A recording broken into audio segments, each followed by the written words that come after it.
This is the book of 2nd Exodus, chapter 9 and verse 1. He answered me then and said, Measure thou the time diligently in itself, and when thou seest parts of the signs past which I have told thee before, then shalt thou well understand that it is the very same time wherein the highest will began to visit the world which he made. Therefore, when there shall be seen earthquakes and uproars of the people in the world, then shalt thou well understand that the Most High spake of those things from the days that were before thee, even from the beginning. For like as all that is made in the world hath a beginning and an end, and the end is manifest, even so the times also of the highest have plain beginnings and wonderful and powerful works, ending in effects and signs. And everyone that shall be saved and shall be able to escape by his works and by faith whereby he believe shall be preserved from the said perils and shall see my salvation in my land and within my borders. For I have sanctified them for me from the beginning.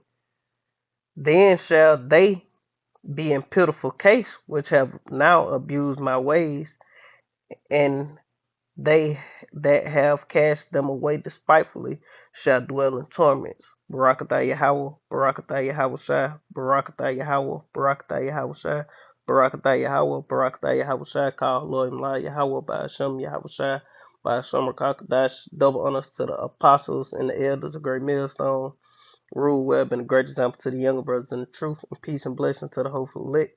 Lord, when it's edifying, it's another edition of Measured Out of Time Diligently. So let's get into it.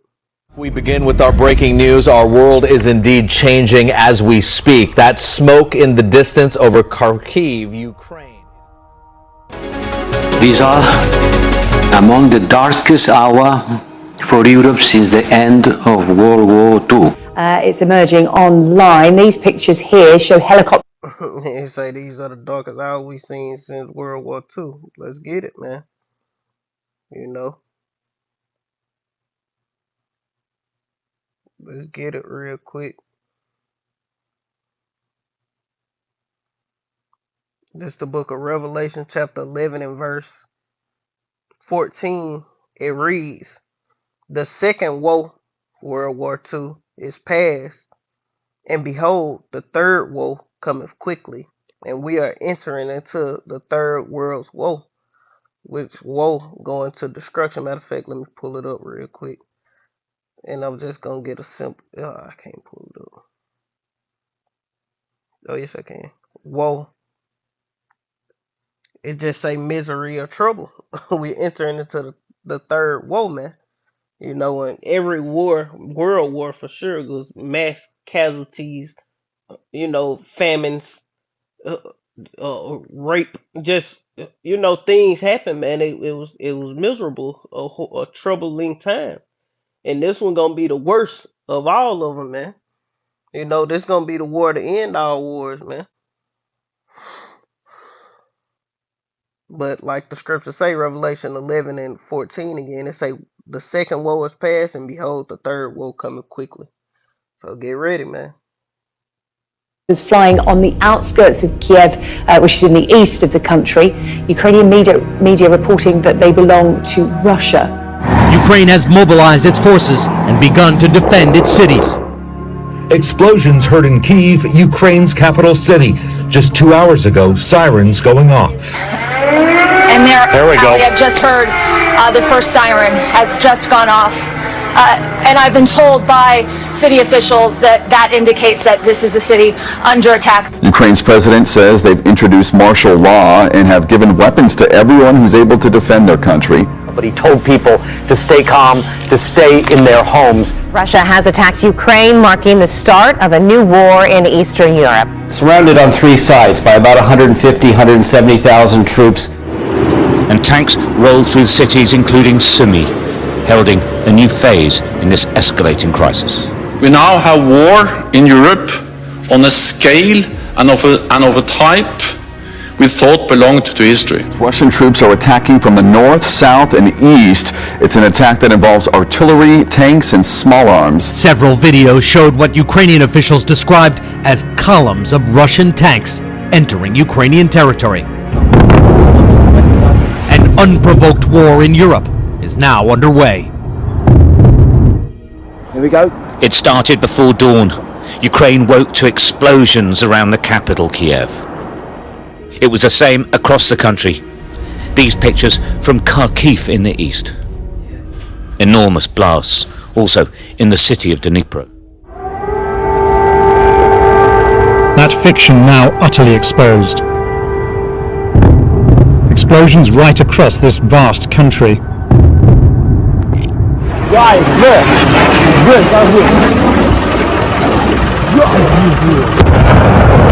In Ivano-Frankivsk, in the far southwest, a missile struck an airport. Putin began war against Ukraine, against the entire democratic world. He wants to destroy my country, our country. And we are here at the Antonov Airport, which is about 25 kilometers, 15 miles or so out of the center. These troops you can see over here. Stand up, Lewis. These troops you can see over here, they are Russian airborne forces. They have taken this airport. They've obviously had a plan for weeks and they've stuck to it, but for these troops to pop up in the middle of a neighborhood where key strategic locations like airports, utilities, and they've paratroopers have come in. They've had one. And another thing, a lot of this stuff is all staged and shit. Is there war going on? I don't know. Because first off, if I'm at a war fighting, hey man, you ain't finna be sitting here recording this, man. Our life online and you just sitting here reporting, talking about it. That make you think this shit acted out, man. How the hell can a newscast reporter just sit there, nigga? Whose side you on? That's how I'm gonna be looking. If I'm a Russian or whatever, nigga, you niggas ain't finna sit here and report this, man. And it just be all fine and dandy. We just walking around, we setting up you recording us and shit. And we in a full blown war. A CNN exclusive, man. This shit. Come on, man. Hey, we don't fall for this trickery though. But the real third world war is gonna really happen, man. Firefight, but people are driving around like it's a normal day. It's bizarre. And yet here, the Russian troops that you're seeing right there taking an airport, they've done that in several locations around the country. Within hours, Russian tanks were reported to be on the streets of Ukraine's second largest city, Kharkiv.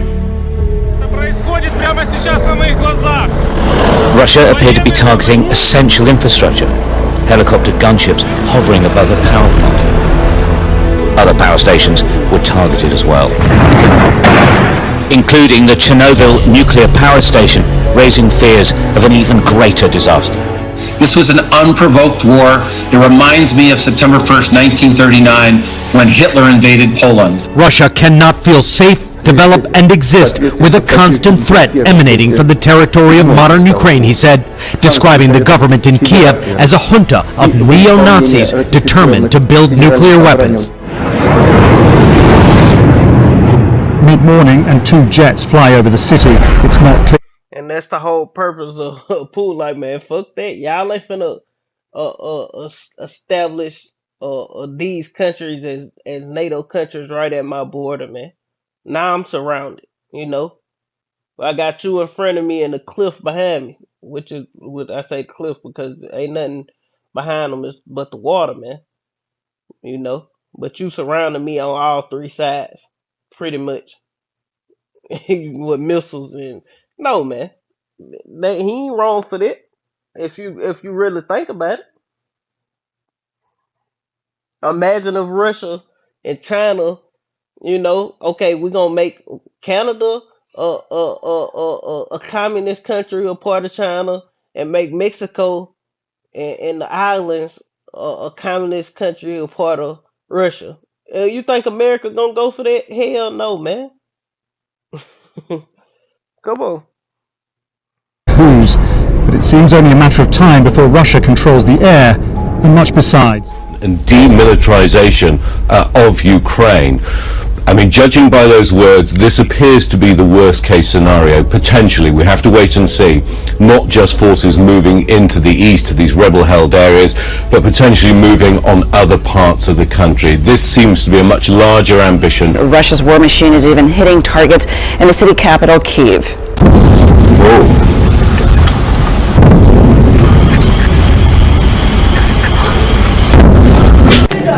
Now, residents in Kyiv, Kharkiv, and Odessa heard big explosions before dawn as world leaders decried the start of the Russian invasion. It could lead to massive casualties and topple Ukraine's democratically elected government. Russian President Vladimir Putin cast aside international condemnation and sanctions, warning other countries that any attempt to interfere would lead to consequences you have never seen in history. The invasion, the attack that Russia promised would never happen, has now started. For the most of the day, there were fairly precise strikes on military targets, but now the Russian troops clearly are heading toward major cities. That Russian forces have been able to secure the Chernobyl area, and they are also heading toward Kharkiv, which is the biggest city in the east. They said they hoped they were wrong, but they are clearly right tonight. The invasion started exactly as the way they predicted, with cyber attacks, with electronic warfare, and then we saw those blasts around Kyiv. But several hours before this attack began, I got a message from a senior Pentagon official who said, "You are likely in the last few hours of peace on the European continent for a long time to come." But the chairman of the Senate Intelligence Committee, Mark Warner, is warning that Russian cyber... This is the book of Matthew, chapter 24, and verse 3. It say, "And as he sat upon the Mount of Olives, the disciples came unto him privately, saying, Tell us, when shall these things be? And what shall be the sign of thy coming in the end of the world?" And we are there now, in the end of the world. This is the end. It's saying, Yahushua answered and said unto them, Take heed that no man deceive you. For many shall come in my name, saying, I am Hamashiach, and shall deceive many. It's saying, You shall hear of wars, what you hear right there, and rumors of wars. See that ye be not troubled. For all these things must come to pass, but the end is not yet. Why the end is not yet? Because they have not implemented the MOT to the B, man. Revelation 13, verse 16 on down, man. You know, that thing that they gonna put up in you, man. You know, that's why the end is not yet. And more miseries are coming, man. It say, for nation, verse 7, for nation shall rise against nation, and kingdom against kingdom. And there shall be war, and there shall be famines and pestilence and earthquakes in diverse places. All these are the beginning of sorrows. attacks could spark a wider war across NATO. Yeah, George, the cyber's cyber's like a wildfire. Once you start it, you can't always control it. If you remember back in 2014, when the Russians came into Ukraine, they used a bot called NotPetya, and that turned into a raging wildfire across the world, caused $10 billion worth of damage. So cyber is a concern just because you can't control it, and it doesn't usually stay where you want it to. Something that the U.S., the rest of the world will have to take into account as we see this evolve. I had this very strong and very creepy sense of deja vu. I have written about Soviet invasions and Soviet occupations. I wrote a book about the Soviet occupation of Poland and East Germany and Hungary at the end of the Second World War. And so much of the tactics and methods, right up to the making lists of enemies and planning, talking about who you're going to arrest in advance, the attempt to disorient people, the use of propaganda and lies. So much of this is familiar from Soviet history. Putin is a KGB officer, and the KGB studies its own history. I mean, we know they do that because I've seen their study guides in the archives when I worked there in the 1990s. So he is really reading through, how did we do it in the past? How did we conquer other nations and occupy them in 1945? And this is very similar to that in a way that's really quite eerie. President Putin declared war on Russian state TV, saying he intended to demilitarize Ukraine. This the book of Jeremiah chapter 28 and verse 8.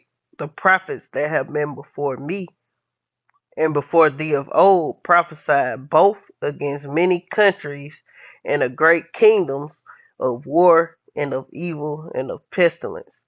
And these things gonna continue to ramp up war, evil, and pestilence, man, until the day that it's all over, man. Till that seventh trumpet blow, it's gonna get worse and worse and worse, and casualties and body count levels gonna go up and up and up until that day, man, that the Lord say, "Hey, is it?"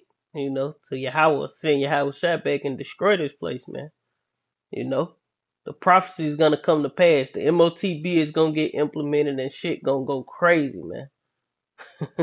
Just watch, man.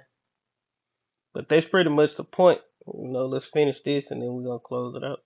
And Lord will never edify. And threatened the West against interference, reminding it that Russia is a powerful nuclear state. Right? You know, warn the West, like, hey, let the weak say they strong, man. You know, because for a long while, everybody stood down from America, man. You know, and Russia and America just always had that mutual agreement, like, okay, we both can fuck each other up, we just gonna chill. You know, now they like, man, fuck that.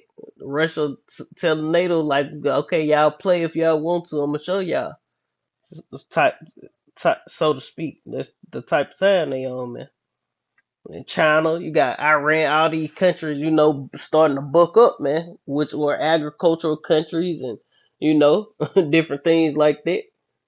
They built up their militaries over the years, man, and America just been sitting back with transforming the men into women and the women into men and just being all freaky, man. While the nations in the East, you know, the so-called communist nations, dictatorial nations, they've been building up, man, preparing to come up against this place, man. You know, why this place been destroying itself. This is now a Cold War between the United States and all of its allies, very unified on this issue, and Russia. Political scientist Ian Bremmer called Russia's move a turning point in global order. What Putin is saying is that this country is mine. I am taking it. I am working to reintegrate Russian empire. Keep in mind that Putin has said on the record many times that he considers the dissolution of the Soviet Union to be the greatest geopolitical tragedy of the 20th century. And he believes that it is his legacy to reverse that. Russia unleashing an assault on Ukraine from multiple directions. If Putin wins, he's going to be able to define the character of the world as one defined by brute force, not by the rule of law. And Putin is not gonna lose, man. Putin, the Russians and the Chinese, they have superior nuclear weapons, man. They may lose on the ground, they may lose in the sea, but goddamn it, when them buttons get pressed, you might well kiss your ass goodbye. Cause that's how this place is gonna go out, man, through thermonuclear destruction, man. You know, that's why in Revelation, when the Lord was explaining that beast, and the end of that beast was the foot of a bear, it was talking about Russia, man. You know, this place is done, and then American allies gonna flip the script because they right there about Russia, man. You know, they imminent danger. While you proud as Americans over here just chilling, you know.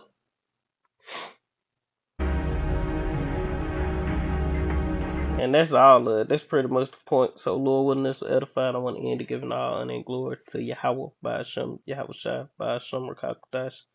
Double honors to the apostles and the elders, great millstone, rule well, being a great example to the young brothers in the truth. Peace and blessings to the hopeful elect. Shalom, Kwam Yashala, Abba, Shalom.